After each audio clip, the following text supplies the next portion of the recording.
Hi guys, welcome back to my YouTube channel. It's been so long और मैं आपके लिए फाइनली एक नई वीडियो लेके आ गई हूँ। इस वीडियो में हम सीखेंगे कि लीगल नोटिस कैसे बनाते हैं, लीगल नोटिस होता है क्या है, क्यों भेजते हैं, क्या ड्यूरेशन होता है, कौन से केसेस हैं जिनमें लीगल नोटिस भेजना कंपलसरी होता है और फ्रॉम स्क्रैच कैसे ड्राफ्ट करते हैं। तो आइए let's get into this video. तो हम शुरू से शुरू करते हैं पहले कि एक लीगल नोटिस होता क्या है। So legal notice is a formal written communication जो एक पार्टी दूसरे पार्टी को भेजती है और ये यूजुअली एडवोकेट्स के थ्रू भेजा जाता है। तो अब इस लीगल नोटिस में लिखा क्या जाता है, सबसे पहला इसका पर्पस यही होता है कि हम दूसरी पार्टी को ये बता सकें कि हमें आपसे कोई दिक्कत है। सेकेंड ये होता है कि अगर हम बातचीत करके रिजॉल्व कर सकते हैं, कुछ मेन कंक्लूजन पे आ सकते हैं दोनों मिलके म्यूचुअली, तो वो करना। और तीसरा मेन होता है कि एक प्रूफ होता है कि हम तो चाहते थे भाई कि ये बातचीत होके या फिर कंक्लूजन पे आके सॉल्व हो पाए इशू, लेकिन सामने वाली पार्टी इंटरेस्टेड नहीं थी, इसलिए हमने केस किया है। सबसे इम्पॉर्टेंट है कि इसमें ये लिखा होता है कि अगर हम रिजॉल्व नहीं कर पाते इशू तो हम लीगल एक्शन लेंगे। अब हमने समझ लिया है कि लीगल नोटिस होता क्या है। अब हम बात करते हैं कि कब इंडिया में लीगल नोटिस भेजना कंपलसरी होता है। तो सबसे पहला केस है 138 ऑफ NI, मतलब चेक बाउंस के केसेस में। चेक बाउंस के केसेस में आपको विद इन 30 डेज नोटिस भेजना इंपॉर्टेंट है। जैसे जिस दिन आप मान लो आज क्या डेट है, मान लो आज डेट है 1 मार्च, ठीक है। तो आपको अगले 30 दिन के अंदर अंदर नोटिस भेजना है। जैसे 1 मार्च को आपका चेक बाउंस हो गया तो अगले 30 दिन के अंदर अंदर आपको नोटिस भेजना ही होता है सामने वाली पार्टी को कि भाई आपने हमारा चेक बाउंस करवा दिया है। और जैसे 1 तारीख को हुआ तो 30th को 1 अप्रैल को अगर उनका रिप्लाई नहीं आता है 30 दिन बाद, तो फिर विद इन 15 डेज़ के अंदर अंदर हमें केस फाइल करना होता है। और इन केसेस में इंपॉर्टेंट होता है केस फाइल करने से पहले लीगल नोटिस भेजना। दूसरा होता है सेक्शन 80 ऑफ CPC। ये सेक्शन तब होता है जब हम किसी पब्लिक ऑफिशियल पे फाइल करते हैं सूट। तो इसमें भी यही होता है कि अगर हमें केस फाइल करना है किसी पब्लिक ऑफिशियल पे तो 2 मंथ्स प्रायर कंपलसरी है नोटिस भेजना। तीसरा है कंज्यूमर डिस्प्यूट्स। ऑल दो कंज्यूमर डिस्प्यूट्स में मैंडेटरी नहीं है, लेकिन कोर्ट एडवाइस करती है और अप्रिशिएट करती है अगर आप नोटिस भेजते हो तो। अब मैं आपको समझाती हूँ लीगल नोटिस का स्ट्रक्चर होता क्या है।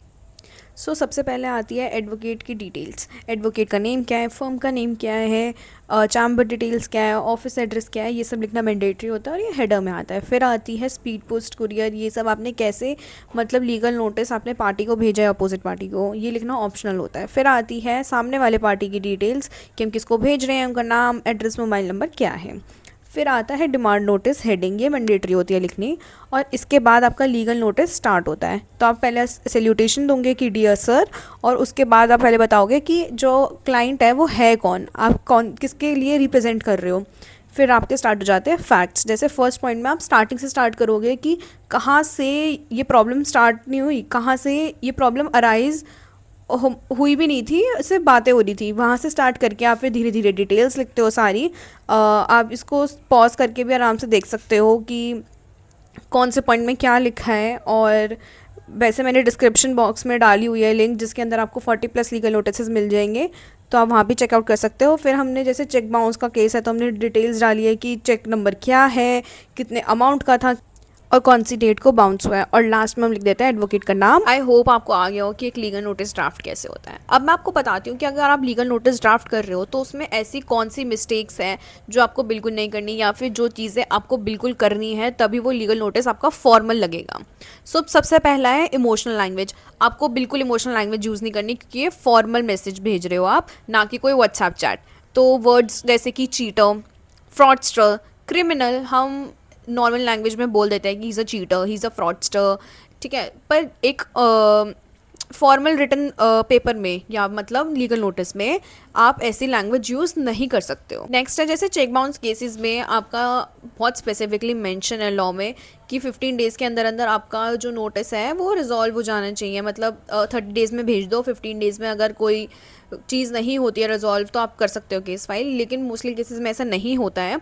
तो ये आपका डिसीजन कह लो या फिर आपकी जिम्मेदारी, हाँ रिस्पॉन्सिबिलिटी कह लो, कि अगर आपको लीगल नोटिस भेज रहे हो तो उसमें एक कंप्लाइंस पीरियड लिखा होना चाहिए कि यहाँ तक हम वेट करेंगे, इसके बाद हम कोई कॉन्सिक्वेंसेज लेंगे या फिर हम सूट फाइल करेंगे।